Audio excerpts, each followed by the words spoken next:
गाड़ी मालिक के दो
आज हम लोग छठ पूजा में आए हैं अपने घाट पर।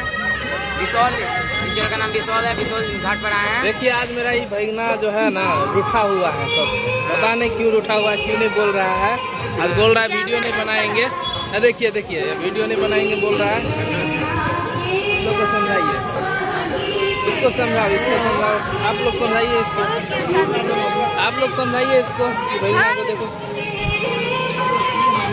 चलो चलो चलते हैं हम लोग घाट पे।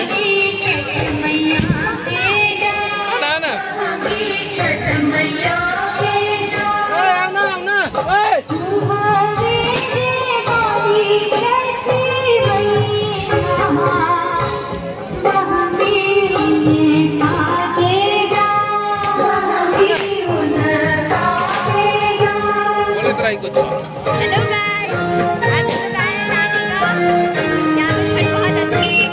छठ मनाने आई है मेरी भगनी सब।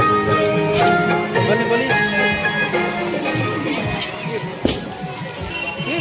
की बोलो।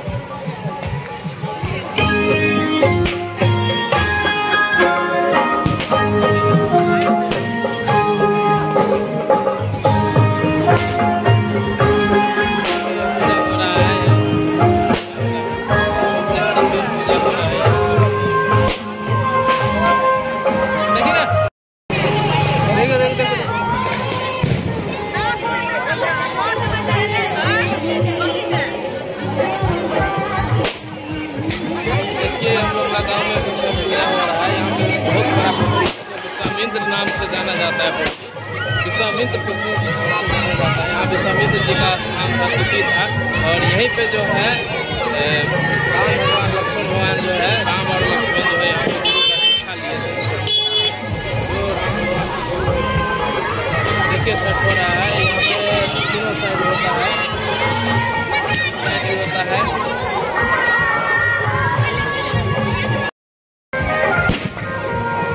देखिए देखिए ये पटाखे फूट रहा है।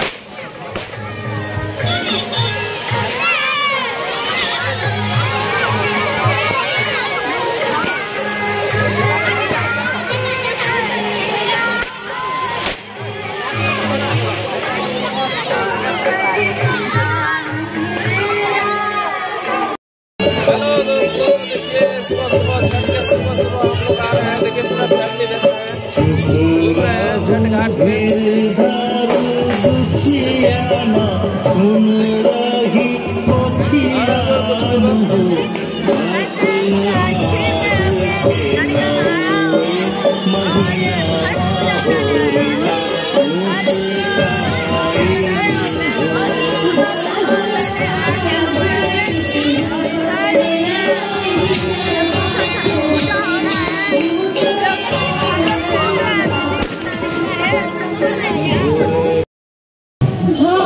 आइए